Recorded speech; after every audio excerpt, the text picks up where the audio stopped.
कान्हा का जन्म हुआ, भगवान ने अवतार लिया। अवतार अर्थात अपना साधारणीकरण प्रभु ने कर लिया। उस निर्गुण निराकार ब्रह्म ने सगुण साकार जीव को अपनी प्रामाणिकता देने के लिए, इसका मन अपने में लगाने के लिए, अपनी ओर खींचने के लिए, इस माया जाल से बचाने के लिए क्या किया? निर्गुण से सगुण बन गया। अवतार लेकर के कहाँ आए? सुखदेव जी महाराज आज की कथा को कहते हैं 5 तत्वों से बनी है। आज की कथा, पंचम दिवस की कथा आधारित है 5 तत्वों पर। क्षिति जल पावक गगन समीदा। और महाराज 5 ही तत्वों से भगवान बने, 5 ही तत्वों से ये सृष्टि बनी और 5 ही तत्वों से हमारा ये शरीर बना। तो इस 5 तत्वों से निर्मित शरीरधारी किस प्रकार से प्रभु से प्रेम करता है, कैसे उससे संबंध बनाता है और कैसे उसकी ओर खींचे, इसके लिए भगवान ने अवतार लिया। कहा? गोकुल में। गोकुल क्या है महाराज? तो बोले गो अर्थात इंद्रियां और कुल अर्थात समूह। तो जो इंद्रियों का समूह है वही है गोकुल। इसमें जन्म लेकर के किसके घर पे आए प्रभु? भगवान का अवतार किसके हुआ? नंद यशोदा किया। यशोदा अर्थात जो सदैव दूसरों को यश देती फिरे वही है यशोदा। नंद अर्थात जो दूसरों को आनंद दे वही है बाबा नंद महाराज। तो आज नंद यशोदा के घर भगवान कहाँ जन्म लेकर के आए? गोकुल के तट पर, सुंदर यमुना के किनारे गोकुल के उस ग्राम में। अर्थात इंद्रियों से बने इस शरीर में ईश्वर तब आता है जब इसमें सदैव आनंद बना हो और ये सदैव दूसरों को यश देता फिरे और कभी इस चीज की कामना ना हो कि मैं ही श्रेष्ठ और मैं ही सर्वश्रेष्ठ। तो जहां पर ये भावना ना हो, उसी इंद्रियों के समूह में परमात्मा अवतार लेकर के आते हैं। यमुना क्या है? तो कहा कि ये गोकुल है ये शरीर और इसके अंदर है वैराग्य। वैराग्य क्या है? वही यमुना है महाराज। गंगा क्या? भक्ति। सरस्वती क्या? ज्ञान। और यमुना है हमारी वैराग्य का प्रतीक। तो तीनों नदियां संसार में, तीनों भक्ति की धाराओं को निर्वाहित करती। एक है भक्ति, एक है ज्ञान और एक है वैराग्य। तो यमुना क्या है? वैराग्य का प्रतीक है। और वैराग्य के तट पर गोकुल में भगवान ने अवतार लिया। और किसी जगह ले सकते थे पर यही लिया महाराज, क्योंकि भगवान कहना चाहते हैं कि इंद्रियों से जब तू पूर्ण रूपेण, इन इंद्रियों को जब तू मुझ में समर्पित कर दे और इसमें वैराग्य ले आ, तो भगवान को फिर आना ही पड़ता है। किसको? आनंद को महाराज। और भगवान को क्या कहा कि नंदस्वात् मजूतपन्ने जाता हलादो महामना आहूय विप्रान वेदाज्ञा स्नातः शुचिरलंकृता। नंद स्तवात मज उत्पन्ने। आज नंद के घर आनंद ने जन्म लिया। यह क्यों नहीं कहा कि खुशी ने जन्म लिया या हर्ष ने जन्म लिया? क्यों? क्योंकि आप यदि देखें तो सुख है जहाँ वहाँ दुख है, जहाँ खुशी है वहाँ गम है, जहाँ हर्ष है वहाँ शोक है, लेकिन आनंद की कोई परिभाषा नहीं है। सिर्फ आनंद है और परमानंद ही है, वो आनंद ही है महाराज। इसलिए भगवान को कहा आनंद स्वरूप, ये सिर्फ आनंद देने वाले हैं। तो किसी ने जन्म नहीं लिया, आनंद स्वरूप उस परमात्मा में परमात्मा ने जन्म लिया गोकुल में। आज सुंदर गोकुल में उत्सव हो रहे हैं। कहा नंद किसे कहते हैं? तो जिसके पास ब्रज में अब के समय में होता है ना कि गांव में प्रधान जी होते हैं, सरपंच जी होते हैं, उप सरपंच जी होते हैं। तो ये अब सरपंच जी उप सरपंच जी क्यों जाने जाते हैं पता है आपको? क्योंकि इनके दरवाजे पर लिखा रहता है कुत्ते से सावधान रहें। महाराज कुत्ते से सावधान लिखोगे तो यही बनोगे। अब पहले के समय में क्या होता था, नंद, उपनंद, वृषभानु और वृषभानु वर कहा जाता था। क्यों? क्योंकि पहले के समय में सब जाने जाते थे गौ पालन से, कुत्ते पालन से कोई नहीं जाना जाता था। इसलिए गौ पालन से जो जानी जाए, उस सृष्टि के हम सुंदर भगवान के रचना है महाराज। और हम आज अपने घर में कुत्ते पालते हैं और गौ कहाँ घूमती, आवारा सड़कों पर। इसीलिए दुर्गति है मनुष्य की। भगवान को 5 चीजें बहुत प्रिय हैं, उनमें गौ माता भी भगवान को बहुत प्रिय। भगवान को कहते हैं, पहली चीज है मुरली बहुत प्रिय। बांसुरी हमेशा भगवान के आप हाथ में देखोगे तो भगवान मुरली क्यों रखते हैं? क्योंकि मुरली में 3 गुण होते हैं, बांसुरी में 3 गुण होते हैं। बांसुरी में गांठ नहीं होती है, जो प्लेन बांस होगी उसी की बांसुरी बनेगी, जिसमें गांठ होगी वो बज नहीं सकती है। दूसरा इसमें कहते, दूसरी बात ये होती है कि महाराज बांसुरी बिना बजाए नहीं बजती। सारे जो ये इंस्ट्रूमेंट होते हैं, ये संगीत जगत की जो साधन होते हैं, ये वाद्य यंत्र होते हैं, इनमें जो बांसुरी है इसका संबंध हृदय से होता है, प्राणों से होता है। अर्थात जब तक आप श्वासों को नहीं भरोगे वो नहीं बजेगी, चाहे जितना भी प्रयास कर लो। इलेक्ट्रॉनिक कुछ इंस्ट्रूमेंट होते हैं जो बजते रहते हैं, जैसे अभी हमने लगा रखा है महाराज, ये अपने से बज रहा है, इसको बजाना नहीं पड़ रहा। उनकी तरफ मत देखिए, हमने लगा रखा है अपने सामने, उसकी हम बात कर रहे हैं, वो तो बजा रहे हैं। तो हमने जो बजा रखा है, लगा रखा है, उसको हम बजा रहे हैं?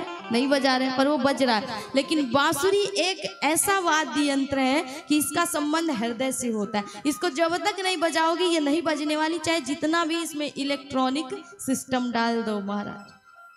तीसरा गुण क्या होता है कि जब भी बजती है मधुर ही बजती है, मधुरता ही छोड़ती। इसीलिए भगवान को बांसुरी बहुत प्रिय है। भगवान कहना चाहते हैं कि तू भी अपने अंदर कोई गांठ मत रख, किसी से घृणा मत कर, किसी से द्वेष मत कर, तब मैं तुझे पसंद करूंगा। दूसरा गुण कि बांसुरी बिना बजाए बजती नहीं। इसलिए महाराज आपको भी ऐसे ही होना चाहिए कि जब तक अति ना हो जाए तब तक मौन रहो, बोलो ही नहीं। मुनि क्या करते हैं, संत मुनिजन क्या करते हैं, कहते हैं कि हाथी तब तक नहीं चिल्लाता जब तक उस पर विषम संकट ना आ जाए। हाथी को कभी चिल्लाते सुना है, बोलते सुना है? हाथी तभी चिंघाड़ेगा, चिल्लाएगा जब उसे अति आवश्यकता होती है। इसलिए जितना हो उतना बोलिए, ज्यादा व्यर्थ की बातें मत करिए। और तीसरा कि इस बांसुरी में तीसरा गुण है महाराज कि जब भी बजती है मीठी बजती। उसी प्रकार जब भी इस वाणी को खोलो तो मीठा ही बोलो, ताकि भगवान कहते हैं ना कि पूजा भक्ति। आज उसी बालिका ने हमसे पूछा कि सात्विक और तामसिक भक्ति में अंतर क्या है। अब देखिए कितनी बुद्धि लगाते हैं बच्चे, कितने ध्यान से सुनते हैं। इसीलिए कथा में आइए तो बच्चों को अपने अवश्य लेकर के आइए, क्योंकि सुधार शायद यहाँ से हो जाए, हमसे ना हुआ तो शायद कथा से ही हो जाए। तो उसने पूछा भक्ति, आपने बोला कि सात्विक और तामसिक होती, तो सात्विक और तामसिक भक्ति क्या? तो यहीं पर कहा कि सात्विक भक्ति जिसमें आपका आहार, आपका विचार, आपका व्यवहार सब कुछ शुद्ध हो। आप किसी से बोलो तो प्रिय बोलो, किसी के प्रति आपके मन में घृणा द्वेष ना हो, आपका भोजन शुद्ध सात्विक हो, वही भक्ति ईश्वर को प्रिय है महाराज। जिसमें गोस्वामी जी कहते हैं कि परहित बस जीन के मान माही, परहित बस जीन के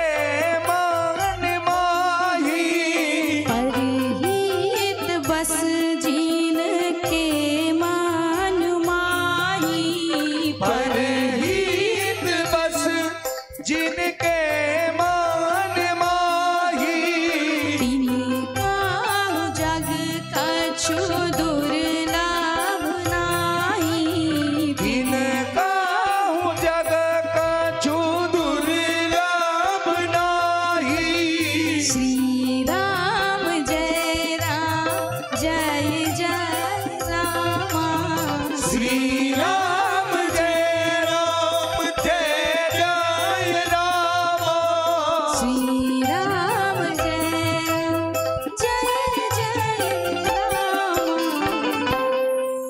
भी बोलिए मीठा बोलिए। जिस प्रकार दुकान होता है ना, जब दुकान का शटर खुले तो पता चले कि दुकान किसकी है, उसी प्रकार इस शरीर का भी, ये शरीर को भी एक दुकान कहा है। और वाणी जो है, मौनता जो है, इसका ताला है। अब ताला खुले तब पता चले महाराज कि कोयले की दुकान है कि हीरे की दुकान है। इसलिए जब भी बोलिए मीठा बोलिए, जितना मीठा बोलेंगे उतना ही आनंद देगा। और यही भक्ति भगवान पसंद करते हैं, जिसमें दूसरे का हित हो, दूसरे का कल्याण हो। सबसे ज्यादा भगवान को वही भक्ति पसंद है और वही है सात्विक भक्ति। और जिसमें दूसरे का नुकसान करने की भावना हो, दूसरे से घृणा हो, दूसरे से हे हो, आप उसे छोटा समझें, अपने आप को बड़ा समझें, उसे गरीब समझें, अपने आप को धनवान समझें, तो महाराज कहते हैं ईश्वर की इस लीला पर कभी संदेह मत करना। किसको कब राजा और कब रंक बना दे कोई नहीं जान सका। किसे उठा करके कब सिंहासन में और किसे उठा करके कब रोड में ला दे, उसकी लीला को कोई नहीं जान पाया। इसलिए जब भी बोलो अच्छा ही बोलो और प्रेम से ही सबसे व्यवहार करो, यही भगवान को बहुत पसंद है।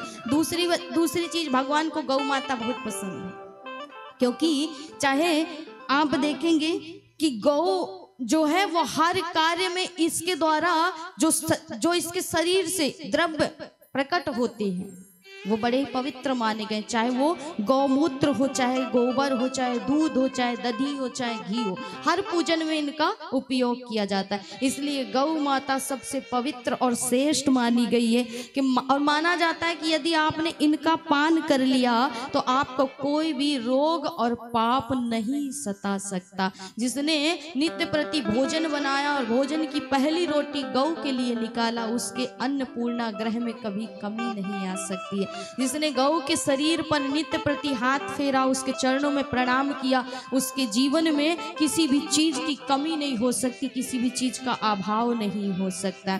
इसलिए गौ भगवान को बहुत प्रिय है। तो गौ सेवा पहले के समय में की जाती थी, अब कुत्ता सेवा की जाती है महाराज। इसीलिए दुख है, संकट है, फिर आते हैं कि चमत्कार करवा दीजिए, कोई ऐसा उपाय बता दीजिए कि दुख चला जाए। पहले तो कुत्ते को घर से निकाल दो। हम तो यही कहे महाराज कि कुत्ते के स्थान जहाँ पर है, आप ऐसा नहीं है, वो भी एक जीव है, उसको भी आप दीजिए भोजन, जो भी है आपके पास दीजिए, लेकिन जो स्थान उसका उसी स्थान में रखिए महाराज। बिस्तर में कुत्ते को सुलाते हैं, फिर उसी में सोते हैं, उसी के साथ सोते हैं। अब बुद्धि उसी की तरह होगी ना, छोटी बुद्धि उसी की तरह होगी ना महाराज।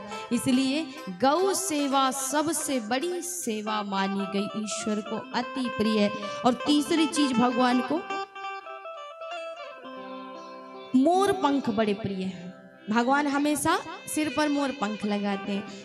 त्रेता युग की कथा आती है कि राम, सिया और लखन जब वन की ओर गए थे, तो वन में जब ये गए थे तो एक जगह जानकी मैया को बहुत जोर की प्यास लगी महाराज। तो भगवान राम जल की खोज में निकले।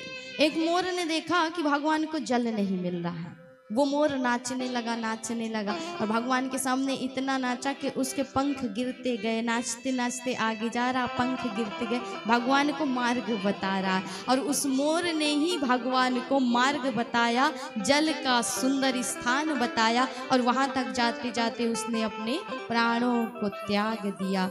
तब भगवान राम ने ही उसे आशीर्वाद दिया कि अगले अवतार में सदैव मैं तुझे सिर पर धारण करूंगा। तो भगवान की भक्ति में जो नाचते नाचते प्राण छोड़ दे महाराज, उसी को भगवान ने श्रेष्ठ माना और उसे भगवान अपने सिर पे धारण करते हैं। और मोर को इसलिए भी श्रेष्ठ माना गया क्योंकि एकमात्र जीव इस सृष्टि में है जो बैरागी होता है। मोर हमेशा बैरागी होता है, क्योंकि इसकी जो पत्नी मोरनी जो गर्भवती होती है वो इसके आंसुओं को पी करके होती, इसलिए इसे सबसे बड़ा वैरागी बताया। इसलिए भी भगवान को मोर पंख बहुत प्रिय है। और चौथी वस्तु भगवान को कमल की वैजंती माला बहुत पसंद है, बहुत प्रिय। ये चीज समर्पण करने से भगवान को भगवान प्रसन्न होते हैं। यदि आपको कभी भगवान के पास आप जाते और इच्छा है कि भगवान को मैं ये चीज प्रदान करूं, तो इन्हीं 5 वस्तु में से कोई एक वस्तु भगवान को अर्पित करिएगा, भगवान बहुत प्रसन्न होते हैं। कमल की वैजंती माला कहते हैं, कमल कैसा?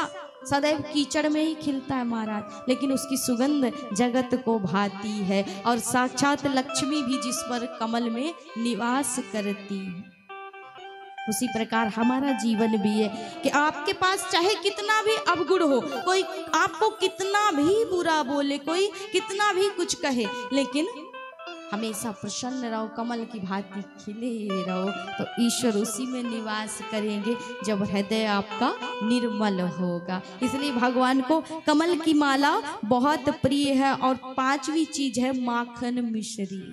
अब मिश्री का स्वभाव कैसा है कि माखन में मिला दोगे तो इतनी कठोर होने के बाद भी वो घुल जाती है और उसमें पूर्ण रूप से समाहित हो जाती है। तो इसलिए भगवान कहते हैं कि तू भी अपने जीवन को ऐसा ही बना कि समाहित हो जा ईश्वर में और मिल जा उसमें। तो इसलिए भगवान को ये चीजें, इसके अंदर समर्पण है, इसलिए भगवान को ये पांचों चीजें बड़ी प्रिय है महाराज। तो इनमें गौ माता को भगवान बहुत चाहते हैं, बहुत सेवा करते हैं गौ की। और उस समय वहां पर नंद कहते थे उसे जिसके पास 9 लाख गायें हुआ करती थी, उपनंद कहते थे उसे जिसके पास 5 लाख गाय होती थी।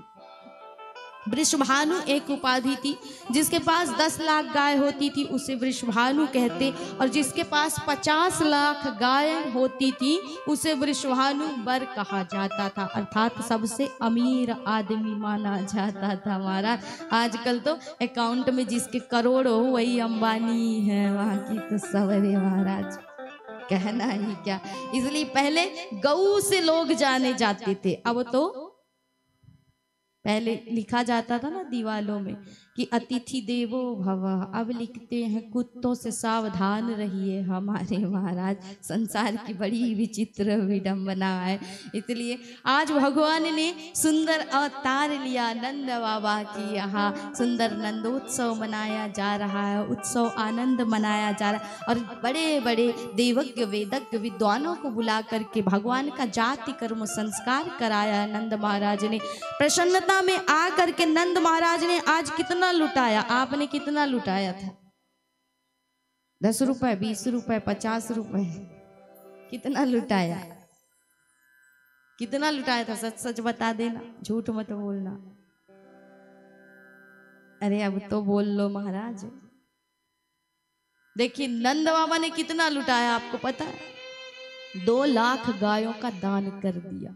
और तो और महाराज कहते हैं कि 7 तिल के पहाड़ बनाए और उनको स्वर्ण से मंडित किया और ब्राह्मणों को दान दे दिया।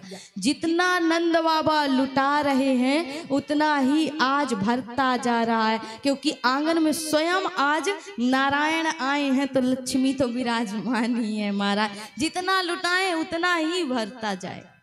ऐसा उत्सव, भगवान का ये उत्सव 6 महीने तक चला था। अब भगवान करवट भी लेते हैं तो ब्रज में उत्सव ही है। यहाँ नित्य प्रति उत्सव। जिस दिन से कन्हैया ने जन्म लिया उधर कंस बड़ा भयभीत है कि मुझे मारने वाला जन्म लेकर के आ गया है, तो अब करना क्या चाहिए। तो उसके लिए उसने एक राक्षसी को भेजा, पूतना को, कि जाओ और जा करके जितने भी बालकों ने 3 महीने के भीतर जन्म लिया है उनको मार करके वापस आ जाओ। पूतना गई और हर ग्राम में जा जा करके बालकों को मारने लगी, ब्रज 84 कोस में घूमने लगी, मारने लगी। तो यहाँ पर भगवान ने सोचा कि ये सबको मार देगी तो हम खेलेंगे किसके साथ। इसलिए भगवान ने एक आकर्षण किया।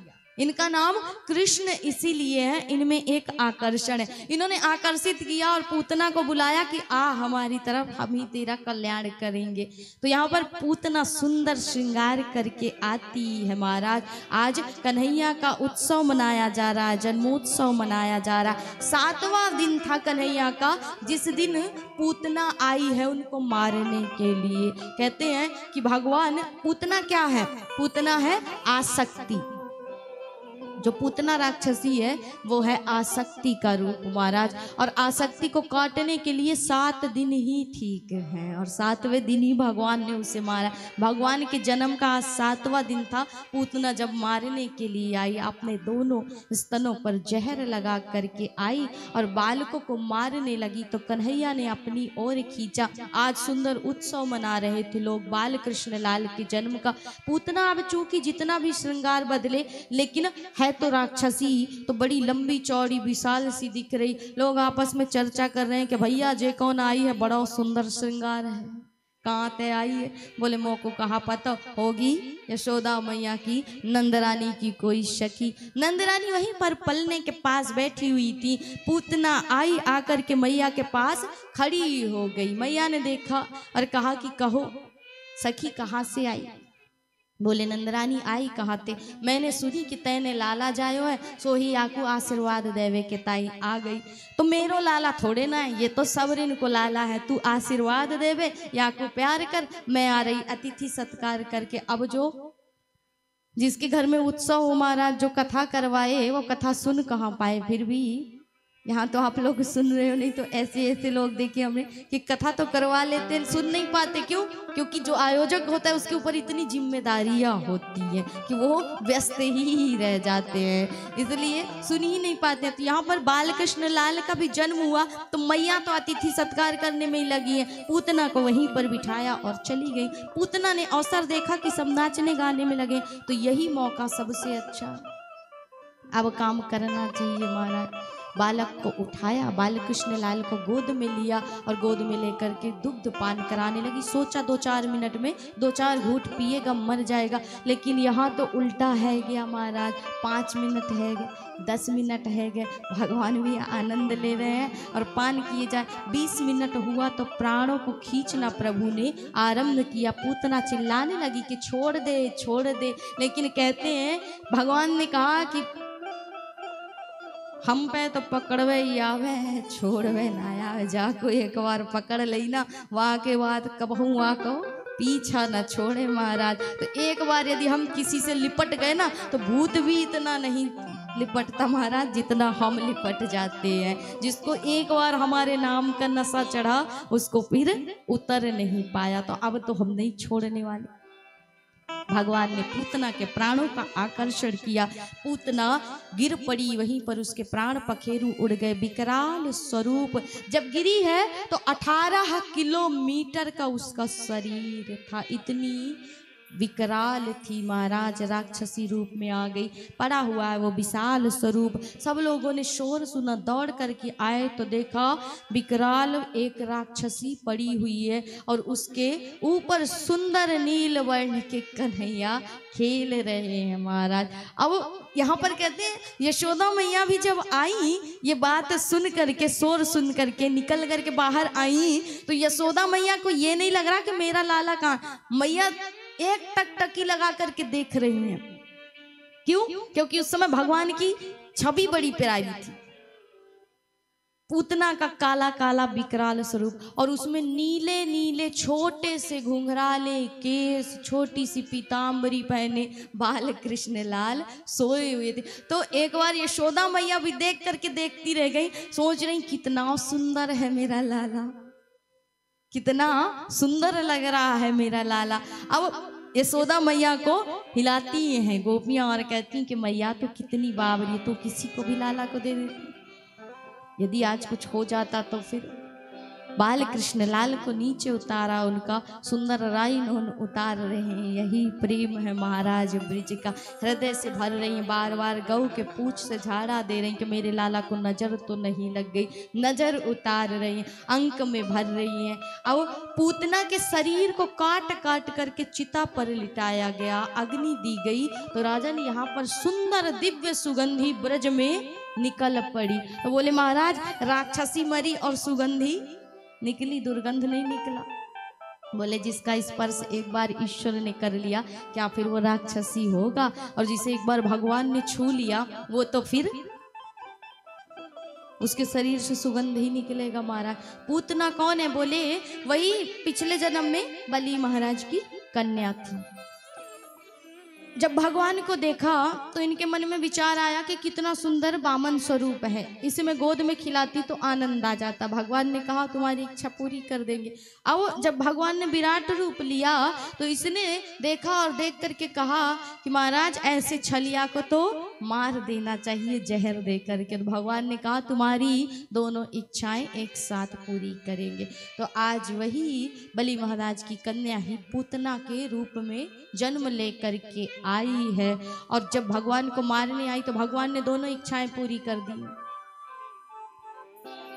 भगवान ने दुग्ध भी पान कर लिया, माता का सुख भी दे दिया और जहर भी पी लिया महाराज। तो दोनों काम कर दिए प्रभु ने। पूतना चली गई। इसके बाद कुछ समय बाद जब भगवान थोड़े बड़े हुए तो आज मैया गोद में लेकर के बैठी है, सुंदर मुख देख रही है, प्यार कर रही है, कन्हैया को दुलार कर रही है। तो वहीं पर उड़ता हुआ तृणावर्त आया। अब कन्हैया ने सोचा कि अगर तृणावर्त आया है तो मुझे उड़ाने आया, मुझे मारने आया, लेकिन अगर मैं मैया की गोद में रहा तो मैया को भी कष्ट देगा। इसलिए कन्हैया ने क्या किया कि मैया की गोद में बैठी हुई कन्हैया अपना वजन बढ़ाने लगे। महाराज नन्हे से बताया जाता है, भागवत जी में आया कि 6 महीने के थे छोटे से, और वजन इतना हो गया कि मानो 600 साल का कोई व्यक्ति हो, इतना भारी वजन बना लिया अपना कन्हैया ने। मैया ने सोची कि मेरा नन्हा सा लाला और वजन इसका इतना ज्यादा। मैया ने क्या किया कि कन्हैया को वहीं पर छोड़ दिया और छोड़ करके चली गई। अब तृणावर्त ने देखा कि अकेले पड़ा हुआ इसी को मारने आया, तो तृणावर्त ने क्या किया, भगवान के सामने आया और भगवान को उड़ा करके ऊंचे आकाश में ले गया। तृणावर्त कहते हैं तृणों का वर्त जो बनता है, आकार जो बनता है, अक्सर आपने देखा होगा जब हवा चलता है तो एक गोला गोला सा आकार बनता है, इसी को तृणावर्त कहते हैं। तो वैसे ही रूप लेकर के आया, भगवान को उड़ा करके ले गया। भगवान ने भी इसके साथ थोड़ी लीला की और इसके गर्दन को पकड़ी, वहीं पर इसका उद्धार कर दिया। कहते हैं पिछले जन्म में, पूर्व काल में पांडु देश में सहस्त्राक्ष नामक एक राजा था। वह रानियों के साथ जल विहार कर रहा था, तो उसने एक अपराध कर दिया, एक पाप कर दिया। जो दुर्वासा जी थे उनको देख करके प्रणाम नहीं किया, तो दुर्वासा जी ने इन्हें राक्षस होने का श्राप दे दिया और बताया था कि जब श्री कृष्ण का तुम्हें स्पर्श मिलेगा तब तुम्हारी मुक्ति होगी। तो भगवान ने आज तृणावर्त का भी उद्धार कर दिया। उसके बाद अब भगवान जितने अवतार ले तो हमारे भोले बाबा जरूर दर्शन के लिए आते हैं। आज बेचारे फंस गए भोले बाबा भगवान के सामने। भगवान को मारने के लिए एक के बाद एक राक्षस आए, तो आज से मैया यशोदा ने मना कर दिया कि अब मेरे लाला के किसी को दर्शन नहीं होंगे, अब कोई मेरे लाला के पास नहीं आएगा। अब इसी बीच फंस गए हमारे भोले भाले भोलेनाथ जी। अब भोलेनाथ कैलाश पर्वत से आए, जितना भी चाहे श्रृंगार बदल ले पर सांप बिच्छू तो लटकते रहते हैं महाराज। जब भोले बाबा आए हैं और आ करके जैसे ही द्वार पर जा करके बोला कि मैया अलख निरंजन, मैया ने खिड़की से देखा, कहो बाबा कहाँ से आयो? बोले मैया अपने लाला के दर्शन कराए दे, तेरे लाला के दर्शन के ताई आया हूँ। देखो बाबा तुम्हें जो कछु चाहिए वाय दे दूंगी, धन चाहिए, वस्त्र चाहिए, अन्न चाहिए, जो कछु चाहिए वाय ले ले, लेकिन दर्शन नाय कराऊंगी। ए मैया इतनी दूर से आया, नैक कराए दे दर्शन। देख बाबा बात ऐसी है कि तू ऐसा विशाल डरावना तेरा स्वरूप, सांप बिच्छू तेरे ऊपर लटक रहे हैं, मैं डर जाऊं इनसे, मैं बूढ़ी डर जाऊं, मेरा नन्हा सलाला ना डर पाएगो। तो महाराज देख जो कछु चाहिए वाय दे दूंगी, लेकिन दर्शन ना कराऊंगी। अब भोले बाबा कह रहे हैं कि देख मैया तैने अभी योगी की हट ना देखी, यदि तैने दर्शन ना कराए ना, यहीं पर हट करके तेरे द्वार पर बैठ जाऊंगा। मैया ने कही सुन बाबा तैने योगी हट देखी होगी, अभी त्रिया हट ना देखी तैने, स्त्री की भी हट तैने ना देखी। तू जे द्वार पे बैठ जाएगा, मेरे घर में और द्वार है, दूसरा द्वार खोल दूंगी, उससे मेरा लाला जाएगा, लेकिन तो को दर्शन ना करा रही। अब मैया दर्शन ना करा रही। बाबा कह रहे हैं कि मैया दर्शन करा दे, तो बाबा कहते हैं कि मैं तो यहीं बैठ जाऊंगा। बोली दूसरा द्वार खोल दूंगी। तो भोलेनाथ ने कहा कि दूसरा द्वार खोलेगी कभी ना कभी तो तेरा लाला बाहर निकलेगा ना, खेलने के लिए जाएगा ना। बोले मैं खेलने भी नहीं जाने दूंगी, यहीं पर सखान को बुला लूंगी, यहीं पर खेलेगा मेरा लाला, लेकिन तुझे दर्शन नहीं कराऊंगी। भोलेनाथ ने कहा कोई बात नहीं, ब्याह तो करेगी ना, घोड़ी पे चढ़ेगा ना, तब तो जाएगा ना बाहर, तब मैं दर्शन कर लूंगा, लेकिन यहीं बैठा हूँ। तो मैया कहती हैं कि देख बाबा बात ऐसी है, तो को दर्शन ना कराऊं, भले अपने बालक को आजीवन कंवारा रख लूं महाराज, ब्याह ही ना करूं या को, पर तो को दर्शन ना कराऊं। आज तू हट में है तो मैं भी हट में। अब भोलेनाथ बेचारे मन उदास हो गया और कहते हैं कि कन्हैया अब तुम ही कुछ लीला करो, हम तो इतनी दूर से आ गए। मैया कोई बात नहीं, तेरा लाला तेरी इच्छा नहीं कराना चाहती, हम चले जाते हैं। अब भोलेनाथ वहां से जाने लगे बेचारे। तो जैसे ही भोले बाबा गए, गोविंद जोर जोर तेरों में, जोर जोर तेरों में महाराज, चुप ही ना है रे। मैया ने दुग्ध पान कराया, पलने में झुला रही, लेकिन चुप ही ना हो में। आस पड़ोस की गोपियों ने भी सुना, कहा भयो मैया। बोले कहा बताऊं, सवेरे तो रोए जा रहा हूं। बोले काऊ की नजर तो ना लगी। बोले कि बस और तो कोई आया नहीं, एक ही आया जो सांपन वारो बाबो आयो, मोको तो लगे वाने ही कछु जादू टोना कर दी है। मैया तू बड़ी बाबरी, तने कहा कि हो सके है कि कोई पहुंचा हुआ संत हो, तूने दर्शन नहीं कराया इसलिए इसे नजर लग गई। तो दौड़ी दौड़ी जा, जल्दी बुला करके ला, भी ज्यादा दूर नहीं गया होगा। कदम के नीचे भोले बाबा भी बैठे हुए थे। जा करके गोपियों ने कहा कि चलो नंद रानी ने बुलाया है। भोले बाबा आए तो कहा मैया ने कि देख बाबा, एक गीत गा दे ना। मैया कह रही है कि दिखाऊं को नीला डिलो, नजर लग जाए, नजर लग जाए रे, जुलम होए जाए, नजर लग जाए रे, जुलम होए जाए, दिखाऊं को नीला डिलो, नजर लग जाए। देख बाबा, कन्हैया को तेरी गोद में तू नहीं दूंगी, दर्शन ना कराऊं। ऐसो कर बाबा कि कछु दूर से ही मंत्र मार दे, मेरो लाला शांत है जाए। बाबा ने कही मैया जब तक गोद में ना देगी तब तक शांत ना होगा, अब कहाँ ते दूर से मंत्र कर दूं। मैया ने सोची कि दे दूं मेरा लाला, जोर जोर से मैया ने भोलेनाथ की गोद में दी। अब भोलेनाथ की गोद में जैसे ही कन्हैया गए, खिलखिला करके हंसने लगे।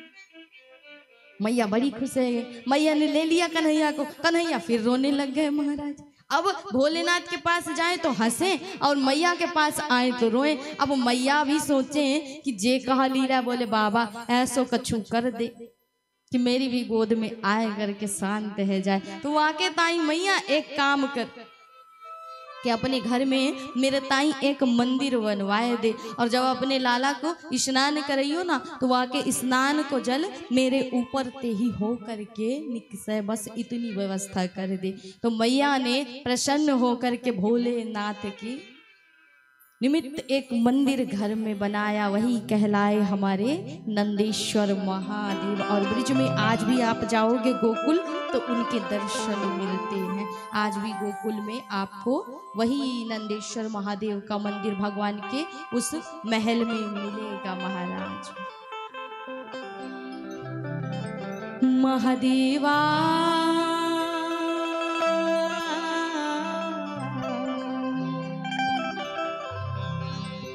महादेवा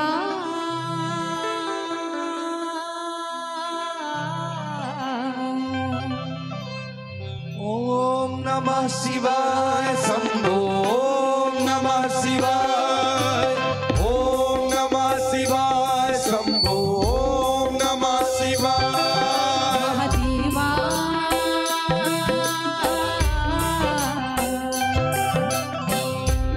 नमः शिवाय शंभो, ओम नमः शिवाय, ओम नमः शिवाय शंभो, ओम नमः शिवाय। मेरा भूला है भंडारी, करे नंदी की सवारी, शंभुनाथ रे हो शंकरनाथ रे। मेरा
जे पियांदा शिव जी धूनी रमांदा, जे धूनी रमांदा, बड़ा ही तपारी मेरा भोले आमली, मेरा भोला है भंडारी, करे नंदी की सवारी, शंभुनाथ रे हो शंकर नाथ रे, वो मेरा भोला है भंडारी, करे नंदी की सवारी, शंभुनाथ रे ओ शंकर नाथ रे।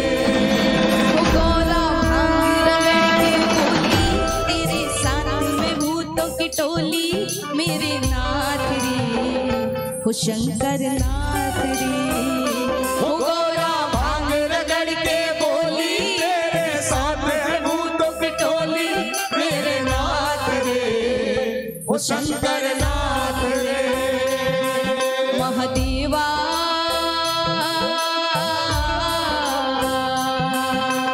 ओम नमः शिवाय शंभो, ओम नमः शिवाय, ओम नमः शिवाय शंभो, ओम नमः शिवाय।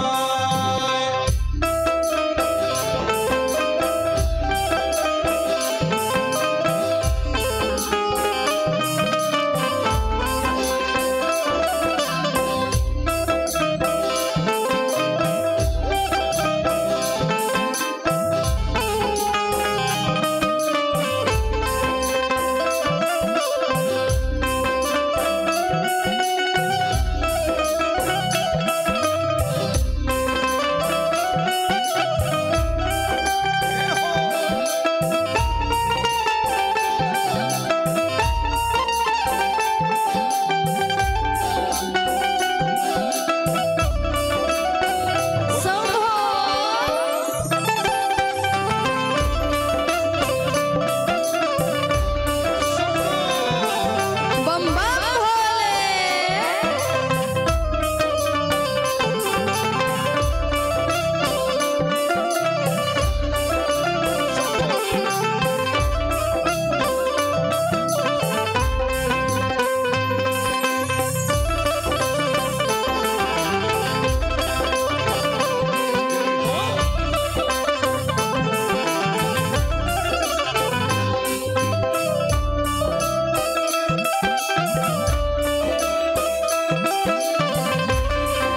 जय हो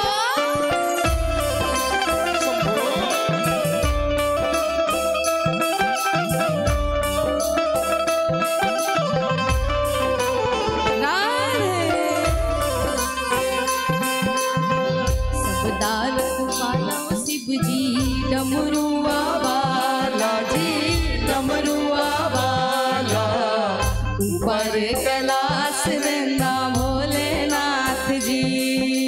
बोले बोले बोले बोले बोले बोले बोले बोले बोले बोले बोले सबका रखवाला शिव जी डमरुआ वाला जी डमरुआ वाला, ऊपर कैलाश रहना भोलेनाथ जी।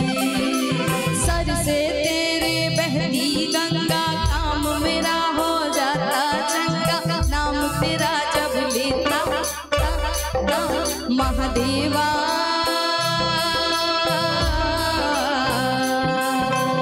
ओम नमः शिवाय शंभो, ओम नमः शिवाय, ओम नमः शिवाय शंभो, ओम नमः शिवाय। मेरा भोला है भंडारी, करे नंदी की सवारी, शंभुनाथ रे हो शंकर नाथ रे। वो मेरा भोला है भंडारी, करे नंदी की सवारी, भोलेनाथ रे ओ शंकर नाथ रे। वो गोरा भांग रगड़ के बोली, तेरे साथ रे भूतों की टोली, मेरे नाथ रे वो शंकर नाथ रे। वो गौरा भांग रगड़ के बोली, तेरे साथ है भूतों की टोली, मेरे नाथ रे ओ शंकर नाथ रे। महादेवा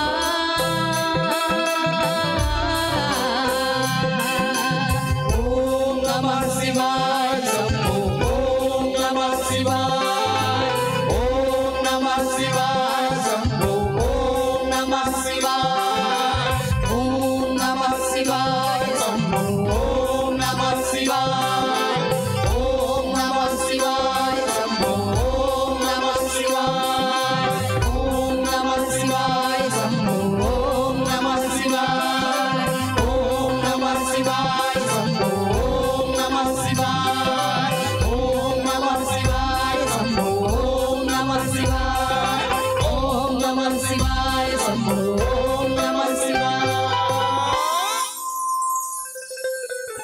भोले भाले हमारे भोलेनाथ हैं, बड़े ही